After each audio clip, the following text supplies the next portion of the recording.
ایک عقاب کی عمر تقریباً 70 سال ہوتی ہے اور اس عمر تک پہنچنے کے لیے اسے نہایت تکلیفوں، مشکلات اور کٹھن راستوں سے گزرنا پڑتا ہے۔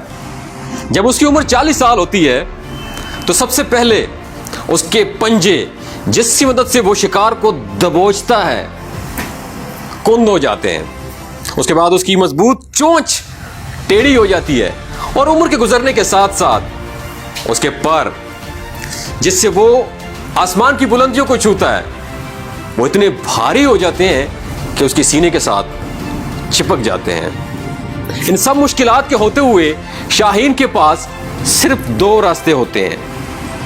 پہلا راستہ کہ وہ اپنی موت کو تسلیم کر لے، ہمت ہار جائے، اپنی ہار مان لے اور مر جائے۔ دوسرا راستہ 150 دن کی محنت یعنی 5 مہینے کی محنت کے لیے تیار ہو جائے۔ آپ کا کیا خیال ہے؟ شاہین کون سا راستہ چوز کرے گا؟ جی بالکل، شاہین ہار نہیں مانتا، وہ اپنے آپ کو 5 مہینے 150 دن کی محنت کے لیے تیار کرتا ہے۔ وہ پہاڑوں میں چلا جاتا ہے اور پہاڑوں میں جا کے سب سے پہلے اپنی چونچ کو پتھروں پہ مارتا ہے اور اپنی چونچ کو پتھروں پہ مار مار کے اسے توڑ دیتا ہے۔ جب نئی چونچ نکلتی ہے تو نئی چونچ کی مدد سے وہ اپنا ایک ایک ناخن اکھاڑ کے پھینک دیتا ہے۔ جب نئے ناخن نکلتے ہیں تو وہ ناخن اور چونچ کی مدد سے اپنا ایک ایک بال اکھاڑ کے پھینک دیتا ہے۔ اس طویل عرصے میں اسے 5 مہینے لگتے ہیں۔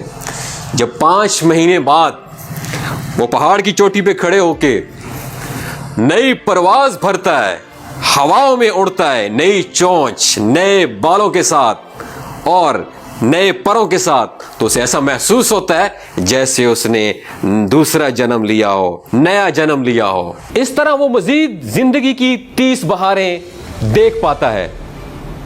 عقاب کی اس کہانی سے ہمیں یہ سبق ملتا ہے کہ بعض اوقات ہمارے لیے زندگی کو بدلنا بہت زیادہ ضروری ہے، اگرچہ اس کے لیے ہمیں سخت محنت جدوجہد ہی کیوں نہ کرنا پڑے۔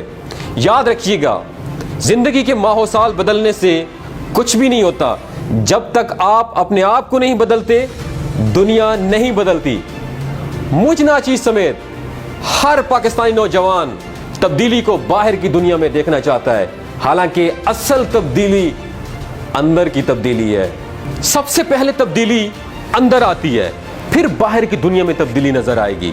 مثبت تبدیلی کے لیے اپنے آپ کو بدلنا ہوگا۔ اب سوال یہ پیدا ہوتا ہے، خود کو کیسے بدلا جائے؟ خود کو بدلنے کے فلسفے کا مطلب ہی یہی ہے، اپنی کمیوں، اپنی کوتاہیوں، اپنی کمزوریوں کو آئیڈینٹیفائی کیا جائے، تلاش کیا جائے، پھر ان کو بہتر سے بہتر بنانے کی کوشش کی جائے۔ خود کو بہتر بنانے کے فلسفے کا مطلب ہی یہی ہے، سیلف گرومنگ، اپنی گرومنگ کی جائے، اپنی ذات کے اوپر کام کیا جائے، سیلف انویسٹمنٹ۔ اللہ پاک نے جو آپ کو صلاحیتوں سے نوازا ہے، جس ٹیلنٹ سے نوازا ہے، اس کو پالش ضرور کرنا چاہیے۔